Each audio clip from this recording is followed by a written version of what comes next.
Bismillahirrahmanirrahim. Alhamdulillahi wahdah, alladzi alhama rushdah,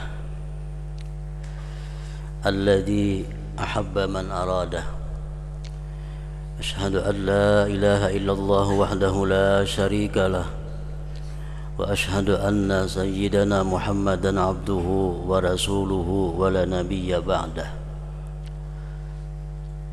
Allahumma salli wa sallim wa barik ala sayyidina wa nabiyyina Muhammadin khairil wara sajiyah wa ala alihi wa ashabihi wa dhurriyyatihi wa atba'ihi ila yaumil qiyamah, amma ba'd. Yang kita hormati dan kita cintai para habaib dan para alim ulama, para muhibbin, hadirin dan hadirat rahimakumullah. Alhamdulillah, puji syukur kehadirat Allah subhanahu wa ta'ala atas limpahan karunia yang diberikan kepada kita semua. Dan juga salawat dan salam kepada baginda kita, junjungan kita Nabi besar Muhammad sallallahu alaihi wasallam, dan kepada seluruh keluarga, para sahabat, zurriyat dan pengikut beliau ila yaumil qiyamah. Para muhibbin rahimakumullah, al-khamisatu wasittun min suwaril Qur'an suratul Talaq, madaniyatun wa ayatuha ithnata ashrah. Yang ke-65 dari surah-surah Al-Quran, yaitu surah yang bernama At-Talaq. Surat At-Talaq ini diturunkan di Madinah dan ayat-ayatnya berjumlah 12 ayat. Sudah kita ketahui semua apa yang dimaksud dengan talak, yaitu perceraian, berpisahan atau bersarakan.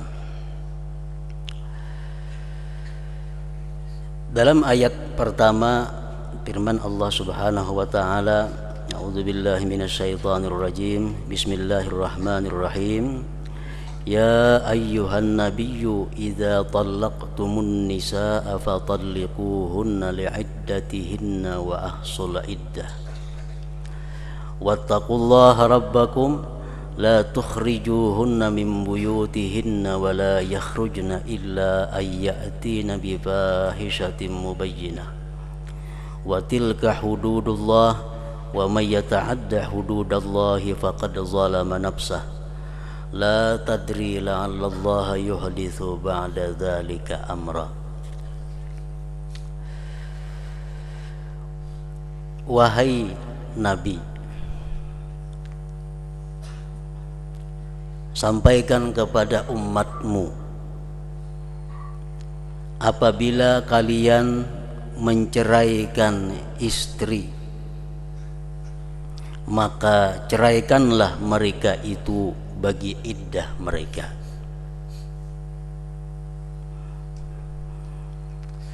Apabila kalian menceraikan istri, maka ceraikanlah mereka itu bagi iddah mereka. Maksudnya adalah ceraikanlah mereka itu dalam keadaan suci dan tidak lagi disetubuhi. Wa ahsul iddata, dan hitung olehmu akan iddahnya. Catat apabila kita menjatuhkan talak itu. Wattaqullaha rabbakum, dan takutlah kalian kepada Allah Tuhan kamu. La tukhrijuhunna min buyutihinna wa la yakhrujna, jangan kamu keluarkan perempuan yang dicerai tadi daripada rumahnya. Nah, jadi imbah dicerain itu kada boleh disuruh bulik. Bulik ikam yang datangi situ, nah kada boleh itu. Allah mengatakan la tukhrijuhunna min buyutihinna, setelah dicerai jangan kalian keluarkan mereka daripada rumah. selama mereka masih dalam iddahnya. Wala yakhrujna, dan perempuan yang dicerai itu pun tidak boleh keluar rumah. Ini dikeluarkan jangan, dan perempuan sendiri pun kada boleh keluar rumah. Kalau bang merasa dicerai, lo hendak bulik ke rumah kuitan, kada boleh. Kecuali perempuan yang dicerai itu melakukan satu kejahatan yang nyata. Nah, hanya boleh dikeluarkan dari rumah itu. Yang demikian itu merupakan undang-undang atau peraturan dari Allah, dan barang siapa melampaui peraturan Allah, tidak menghiraukan undang-undang Allah, berarti dia zalim terhadap dirinya sendiri. La tadri, engkau tidak tahu, wahai laki-laki, engkau tidak tahu barangkali Allah menciptakan sesudah yang demikian itu satu perkara. Artinya ini ayat mengisyaratkan kepada laki-laki agar mencerai itu dengan cerai satu atau talak satu. Karena kita tidak tahu, kita kada tahu imbah itu karena barangkali Allah menjinakkan hati kembali, barangkali Allah merukunkan kita kembali. Namun langsung talak 3, nah kada kau lagi rujuk. Karena kita kada tahu esok harinya, minggu kainanya, belum tahu keadaan. La tadri la'allallah yuhdisu ba'da dzalika amra. Para muhibbin rahimakumullah. Nah, makanya tadi surah yang ke-65 ini dinamakan dengan surat At-Talaq, karena di dalamnya banyak membicarakan masalah cerai suami istri. Di dalam berbagai kitab fikih disebutkan tentang hukum cerai itu, tentang apa hukumnya seorang suami yang menceraikan istrinya. Oleh ulama-ulama fuqaha disebutkan bahwa hukumnya cerai itu, hukumnya talak itu ada 5 perkara. Yang pertama, ada yang wajib hukumnya menceraikan istri. Jadi orang talak, orang cerai itu kada mesti kada baik. Barangkali ada kewajiban yang harus dia lakukan untuk menceraikan istrinya. Ada talak itu hukumnya wajib. Artinya kalau si suami ini tidak menceraikan istrinya, dia berdosa.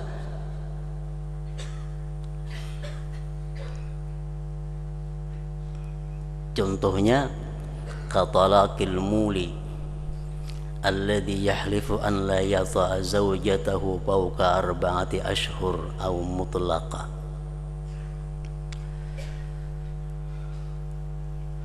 Seperti menceraikannya seorang laki-laki yang dia bersumpah tidak akan menggauli istrinya selama lebih 4 bulan atau tidak berjangka waktu. Artinya si laki-laki ini bersumpah dengan nama Allah atau dengan yang lain-lainnya yang dibolehkan untuk dijadikan sumpah. Aku bersumpah kada akan menggauli kamu 4 bulan 10 hari umpamanya. Nah, dalam 4 bulan 10 hari berarti dia sumpah kada menggauli bininya. Begitu sampai 4 bulan, si istri ini mengadukan halnya kepada yang berwenang. Yang berwenang memanggil si laki, disuruh untuk memilih salah satu di antara pilihan-pilihan. Ujar yang berwenang, wahai suami, ikam pilih, ceraikan istri kamu atau cabut sumpah itu. Bila ikam kada mau mencabut sumpah, ikam wajib mentalaknya. Nah, ini talak yang wajib ngarannya. Yang bahuwal laki bini bersumpah na laki, ikam setahun ada ku kumpuli lagi. Nah, bersumpah, diberi kesempatan 4 bulan. Sesudah 4 bulan si bini boleh melaporkan hal itu. Belum 4 bulan jangan. 4 bulan itu talak yang wajib ngarannya. Yang kedua, ada juga talak itu hukumnya mandub, sunat. Kita laki-laki mencerai istrinya berpahala.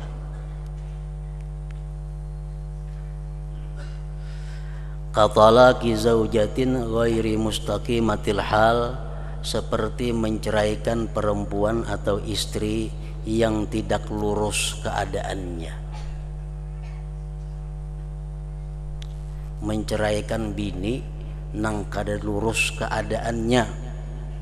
Contohnya ka'antakuna ghaira afifah, seperti istri itu orangnya tidak bisa menjaga kehormatan dirinya. Si istri ini, si bini ini ketujuh kepantir lawan lakian, itu ngarannya kada menjaga kehormatan diri.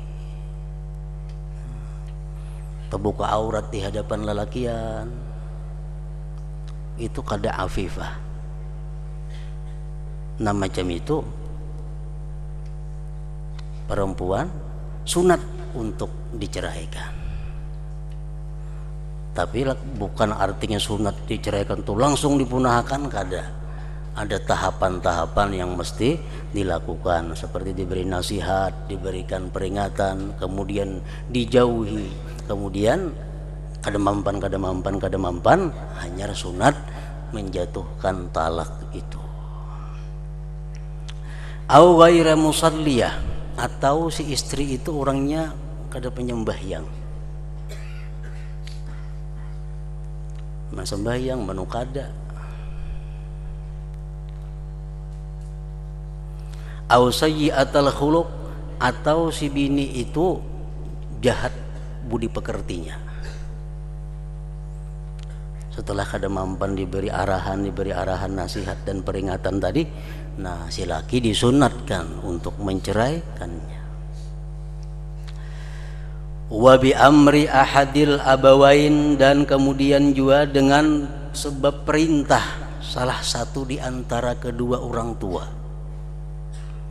Ujar mama kita, aku dah ketujuh nakain bini ikam tu punakan, ceraikan bini ikam tu dah ketujuh. Ujar kuitan kita, nah kita sunat hukumnya untuk menceraikan itu, kada wajib, kada sunat. Wa bi an khafa an la yuqima hududallah biz zaujah, dan sunat pula menjatuhkan talak itu apabila si laki ini merasa khawatir dirinya itu tidak sanggup untuk mendirikan hukum Allah atau menjalankan tugas-tugas sebagai seorang suami. Ini merasa kada sanggup lagi menjadi seorang suami, kada sanggup lagi mengurus keluarganya, khawatir terjadi hal itu. Nah, disunatkan untuk menceraikan. Wa bi an la yamila ila zaujatihi bil kulliyah wala tamnahu wala tasmahu nafsuhu bi mu'natiha. Sunat juga seorang suami itu menceraikan istrinya apabila si suami ini sama sekali tidak ada lagi rasa kepingin lawan bininya, sedangkan dia merasa tidak ridha untuk mengungkusi, membiayainya. Sedikit-dikit kada ada kepingin lagi lawan bini ini tuh, kada ada sama sekali, maka haram benar ungkus.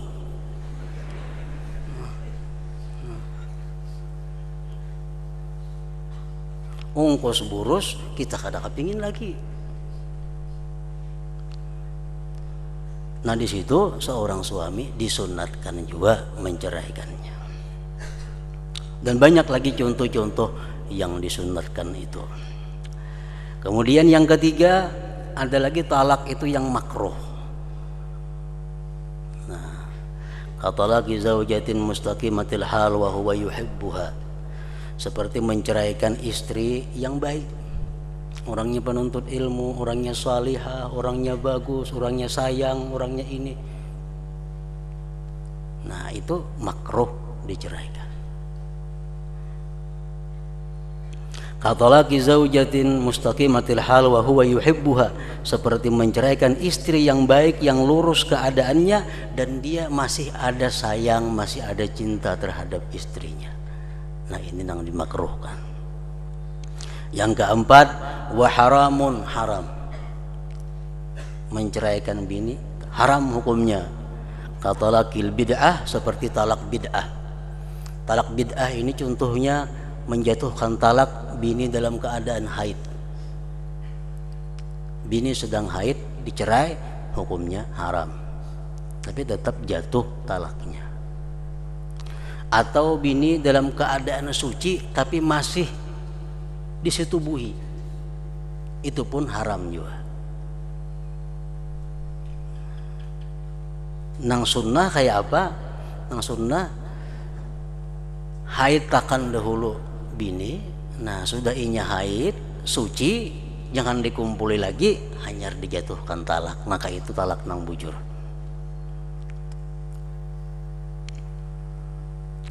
Yang kelima, ada talak itu boleh. Kata laki man la yahwaha wa la yashtahiha syahwatan kamilah, seperti menceraikan perempuan yang dia tidak ada ingin lagi dengan perempuan itu keinginan yang sempurna. Ada hendak cuma sedikit lagi orang bebaya ada kepinginnya bebaya ada. Nah, itu boleh. Nah, jadi itulah hukum-hukum talak. Kita mengetahui supaya tahu bahwa setiap talak itu bukan kada baik. Ada talak, bahkan ada talak yang diwajibkan, ada talak yang disunatkan, ada talak yang dibolehkan, ada talak yang dimakruhkan, dan ada talak yang diharamkan oleh Allah Subhanahu wa ta'ala. Surat At-Talaq ini juga sebagaimana surah-surah Al-Quran yang lainnya banyak mengandung arahan dan papadah nasihat kepada kita. Di antaranya firman Allah Subhanahu wa ta'ala dalam ayat yang ke-8, 9 dan 10. Wa ka'ayyim min qaryatin atat an amri rabbiha wa rusulih fahasabnaha hisaban syadida wa 'adzabnaha 'adzaban nuqra fadzaqat wabala amriha wa kana 'aqibatu amriha khusra a'addallahu lahum 'adzaban syadida fattaqullaha ya ulil albabil ladzina amanu qad anzalallahu ilaikum dzikra. Wa ka'ayyim min qaryatin atat amri rabbiha wa rusulihi, dan apabila suatu kampung, apabila suatu negeri maksiat daripada perintah Tuhan dan Rasul, maka akan kami perhitungkan mereka itu, ujar Tuhan, perhitungan yang sangat, dan kami azab mereka akan azab yang sangat tidak disenangi di dalam dunia, menurut tafsir Al-Qurtubi. Maka merasakanlah itu negeri atau kampung tadi akibatnya, dan adalah akibat perkaranya khusra, kerugian. Allah menyediakan bagi mereka itu azab yang bersangatan. Takutlah kepada Allah, wahai orang-orang yang berakal, yang beriman. Sungguh Allah telah menurunkan kepada kalian zikra, peringatan. Nah, ini ayat peringatan Allah kepada satu bangsa, kepada satu negeri, kepada satu kampung, agar jangan maksiat, agar jangan menentang apa yang diperintahkan Allah dan Rasulnya. Bila mana satu kampung, satu negeri itu sudah maksiat kepada hukum Allah, sudah menentang kepada hukum Allah dan Rasul, maka berarti negeri atau kampung atau bangsa itu siap untuk diperhitungkan oleh Allah Subhanahu wa ta'ala dan diturunkan berbagai macam bala bencana yang tidak menyenangkan. Para muhibbin rahimakumullah, para ulama tafsir mengatakan, bagaimana kita menganggap satu kampung, satu negeri itu sudah dikatakan menentang hukum Allah? Bagaimana kita mempunis satu kampung itu kampung yang maksiat kepada Allah? Berarti sekampungan maksudnya nih. Wa ka'ayyim min qaryah. Bagaimana kita menyatakan bahwa negeri itu negeri yang maksiat kepada Allah? Nah, kita bisa mengatakan bahwa satu negeri, satu bangsa itu maksiat kepada Allah bila mana dalam negeri itu sudah terhimpun 5 perkara. 5 perkara ini ada dalam negeri itu. Maka siap-siaplah untuk menerima perhitungan dan azab yang sangat tidak menyenangkan. Yang pertama, apabila di negeri itu, di kampung itu, iza abtal ulama bighairi ilmin, apabila di negeri itu para ulama berfatwa dengan tidak berdasarkan ilmu.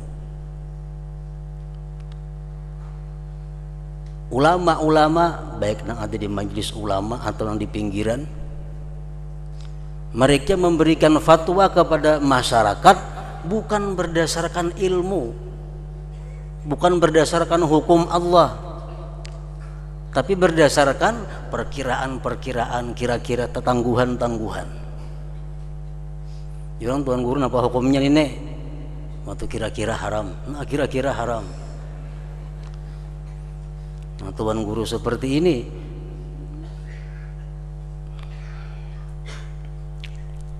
dan yang lebih parah lagi adalah yang bukan ulama tapi memposisikan diri sebagai ulama, berfatwa jelas kada punya ilmu, hanya bisa mimpin mulut habsi sudah hendak jadi ulama, modal suara baik ke situ kamari bahabsi hendak jadi tuan guru. Nah, ini orang-orang yang mengundang azab Allah. Rasulullah SAW bersabda, Inna Allah azza wa jalla la yantazi'ul ilma intiza'an minan nas ba'da ayyutiyahum iyyah walakin yadhhabu bidhahabil ulama fakullama dhahaba alimun dhahaba bima ma'ahu minal ilmi hatta idza lam yubqi illa ru'asa'a juhala in su'ilu aftau bighairi ilmin fayadilluna wa yudillun. Muttafaq alaih. Sesungguhnya Allah, kata Rasulullah, tidak mencabut ilmu itu dari manusia sesudah Allah berikan ilmu itu kepada mereka. Allah mencabut ilmu dari manusia. Manusia itu bukan mencabut nang alim jadi kada alim, bukankah itu? Tetapi ilmu itu hilang dengan sendirinya dengan wafatnya para ulama. Saya kong meninggal, membawa ilmu masing-masing masuk.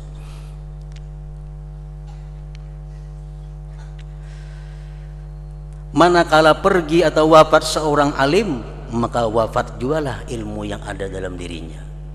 Umpat juga. Sehingga bila mana Allah tidak menyisakan kecuali pemimpin-pemimpin yang jahil, yang bila mereka ditanya mereka akan berfatwa dengan tidak berdasarkan ilmu, karena memang kada mengaji orangnya. Fayadillun, maka mereka sesat dan menyesatkan orang lain. Nah, di negeri itu, di kampung itu, ulama-ulama sudah berfatwa tidak berdasarkan hukum Allah, tidak berdasarkan ilmu yang benar. Satu itu. Yang kedua, idza jaral umara fil hukmi, apabila para pejabat-pejabat itu sudah zalim dalam menetapkan satu keputusan.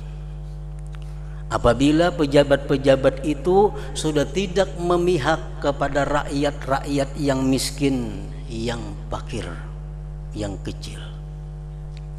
Apabila para pejabat-pejabat itu sudah mementingkan dirinya, mementingkan kelompok dan pendukungnya. Pejabat itu umum. Ada pejabat yang di legislatif, di DPR itu pejabat juga. Mereka yang tugasnya maulah undang-undang, maulah peraturan-peraturan. Mereka bikin peraturan yang menguntungkan kelompok mereka. Maulah undang-undang yang bikin rakyat jadi sakit. Nah, itu adalah pejabat-pejabat legislatif yang zalim. Atau pejabat-pejabat yang di pemerintahan, seperti eksekutif ngarannya, atau bupati macam gubernur. Nah, mereka ini memberikan kekayaan negara atau pekerjaan kepada orang-orang yang mereka sukai, kepada kelompok-kelompok yang mendukung mereka. Ini pejabat-pejabat eksekutif yang zalim. Padahal seorang pejabat itu begitu dilantik jadi pejabat, dia menjadi pemimpin rakyat seluruhnya. Baik rakyat yang mendukung, baik rakyat yang anti, baik rakyat yang dulunya kadang mendukung, semuaan adalah rakyatnya. Atau pejabat-pejabat yang ada di yudikatif hukum, polisi, jaksa, hakim. Nah, mereka ini menghukumkan bukan dengan hukum yang sebenarnya, tapi dengan hukum-hukum tergantung orang yang memintanya. Nah, bila sudah macam itu, kampung nih, negeri, pejabat-pejabat di DPR sudah urusannya aja dipikirkannya, pejabat di eksekutif sudah urusannya juga, pejabat-pejabat di hukum nih bila banyak duitnya inting hukumannya, mengundang akan murka Allah Subhanahu wa ta'ala. Yang ketiga, idza khanat tujara, apabila para tujar, para pemegang ekonomi ini sudah berkhianat, para pengusaha sudah culas. Orang yang berdagang culas, orang yang menukar bercampur duit palsu culas, orang yang jadi pemburung culas. Khianat para pengusaha. Minyak dijual dicampur banyu, campur itu, campur ini.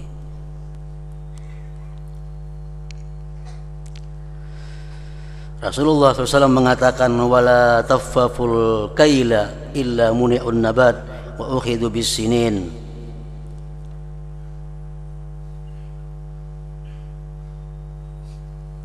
Mereka itu tidak mengurangi akan takaran, melainkan mereka akan ditindak Allah dengan krisis ekonomi.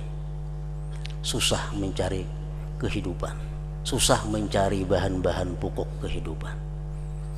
Akibat para pengusaha kita ini suka mencari keuntungan belaka tanpa memikirkan, mementingkan orang banyak.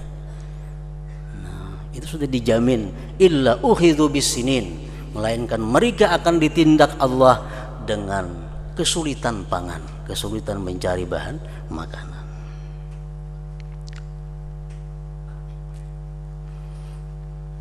Yang keempat, idza fasaz zina war riba, apabila sudah tersebar perzinahan dan riba di kota, di kampung, di dusun, di tempat yang terpencil, sudah biasa orang melakukan riba dan zina. Kada ada supan, kada ada malu, melakukan riba, melakukan zina. Ibnu Mas'ud mengatakan, idza zahara zina war riba fi qaryatin adzinallah bihalakiha. Bila sudah di kampung itu lumrah perzinahan, lumrah riba, Allah mengizinkan untuk menghancurkan kampung itu. Yang kelima, idza lam yu'mar bil ma'ruf wa lam yunha 'anil munkar, apabila tidak ada lagi orang yang mau beramar ma'ruf nahi munkar. Orang masing-masingnya masing-masingnya. Nang betilanjang gak kada ditagur, nang minum arak kada ditagur, nang kayak apa kada ada lagi nang mau menagurinya, masing-masingnya. Rasulullah SAW bersabda, ya ayyuhan nas innallaha yaqul la ta'muruna bil ma'ruf wa la tanhauna 'anil munkar aw liyusallitanallahu 'alaikum shirarakum summa yad'u khiyarukum bala yustajabu lakum. Rawahu Tabarani. Ujar Nabi kita, wahai manusia, sesungguhnya Allah telah berfirman, laksanakan amar ma'ruf nahi munkar. Kalau tidak dilaksanakan amar ma'ruf nahi munkar itu di satu negeri, di satu kampung, Allah akan menjadikan pemimpin itu kampung atau negeri orang yang paling jahat di antara kalian.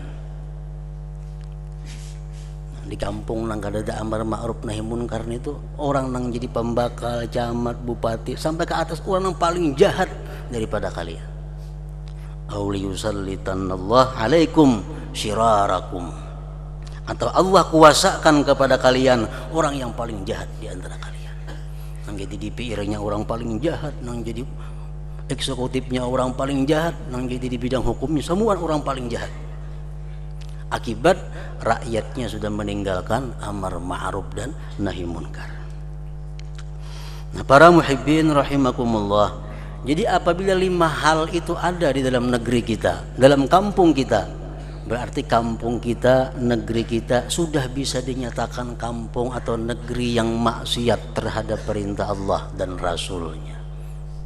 Ulama berfatwa kada berdasarkan hukum Allah, pejabat-pejabatnya zalim, ditambah pengusaha-penguasanya culas, ditambah lagi di mana-mana terjadi zina dan riba, ditambah lagi tidak ada amar ma'ruf nahi munkar.